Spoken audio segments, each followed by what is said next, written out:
أصدقاء القناة، مرحبا بكم. أعلنت حركة النهضة المعارضة في بيانها أن زعيمها راشد الغنوشي بدأ إضرابا عن الطعام في السجن يستمر ل3 أيام. هذا وقد وصفت أوساط سياسية تونسية قرار رئيس حركة النهضة راشد الغنوشي الإضراب عن الطعام من داخل السجن بأنه حركة استعراضية بائسة تهدف إلى لفت الأنظار بعد تركه عربيا ودوليا وعدم تحرك أعضاء النهضة دفاعا عنه.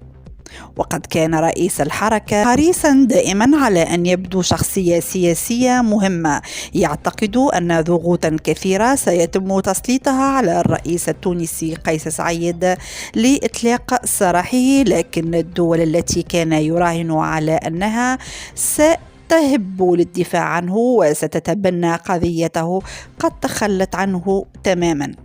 برغم أن القلق الأكبر بالنسبة للغنوشي يأتي من حركة النهضة التي لم تتحرك ولم تتظاهر لإطلاق سراحه، واكتفت ببعض البيانات لتسجيل موقفها، وهذا ما يظهر وجود أزمة داخلية تتعلق بالمواقف من الغنوشي، وأن وجوده في السجن لم يلغي الخلافات بشأن استمراره على رأس الحركة. وقد أفاد المحلل السياسي التونسي نبيل الرابحي أن الغنوشي خسر كل المؤيدين وخسر العمق الشعبي والدعم في الداخل والخارج، فضلا عن وجود انقسامات داخل الحركة. وأضاف أيضا: للعرب لم نرى أحدا في الشارع يساند الغنوشي بعد سجنه، وهذا ما يؤكد أن الرجل انتهى سياسيا وكرمز مؤسس لحركة النهضة.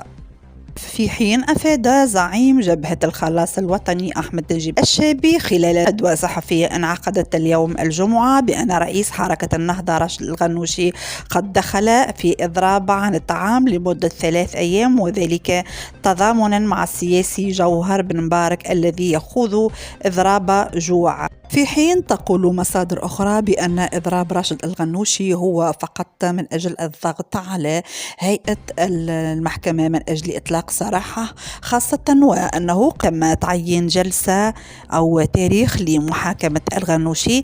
وهذا الخبر قد جاء من جريدة الحرية، والتي جاء فيها بأن مصادر مطلعة قالت بأنه قد تم تعيين جلسة لرئيس حركة النهضة راشد الغنوشي بتاريخ 9 أكتوبر القادم بالدائرة 35 جناحي استئناف. وقد تم تعيين الجلسة المذكورة إثر استئناف النيابة العمومية الحكم الصادر بحق الغنوشي والقاضي بسجنه لمدة 1 سنة وتخطئته بمبلغ 1000 دينار، وهذا على خلفية قضية رفعها ضده رئيس الرابطة التونسية للأمن والمواطن والمتعلقة بالإشادة والتهديد والتحريض على الكراهية إثر استعمال الغنوشي لكلمة طواغيت في إحدى خطاباته.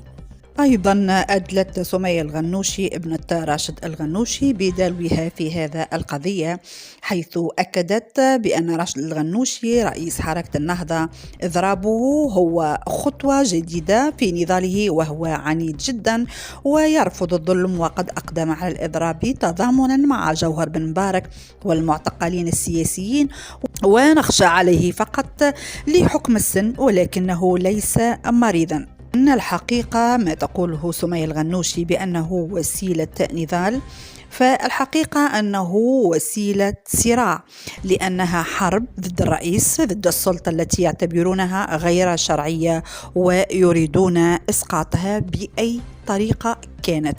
ونظن بأنهم قد استوفوا وجربوا كل الطرق إلى حد هذه اللحظة.